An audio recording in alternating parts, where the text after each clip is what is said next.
ఇప్పుడు మనం అయితే ఈ 100 గజాల్లో డబుల్ బెడ్రూమ్ ఫ్లాట్కి మనకి ఎంత మెటీరియల్ పడుతుందో చూద్దామండి.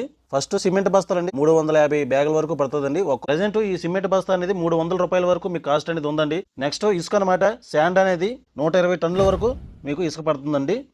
ఒక టన్ను వచ్చి 600 రూపాయల నుండి 1200 రూపాయల వరకు ఉందండి రేటు. కాలమ్స్ కానీ పిల్లర్స్ కానీ స్లాబ్ కానీ 20 mm పిక్ అయితే వాడతారండి. ఈ 20 mm పిక్ అయితే మీకు 40 టన్నుల వరకు పడుతుందండి.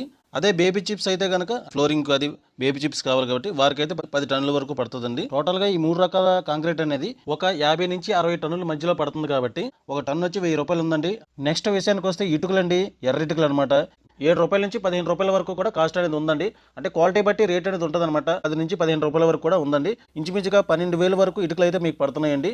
స్టీల్ అండి, ఐరన్. టోటల్ స్టీల్ అనేది కాలమ్స్ కానీ స్లాబ్ కానీ టోటల్ అంతా కలిపి ఇది మీకు గ్రౌండ్ ఫ్లోర్ కి 2.5 టన్నుల వరకు పడుతుందండి. టన్ అనేది 65,000 రూపాయల నుంచి 85,000 రూపాయలు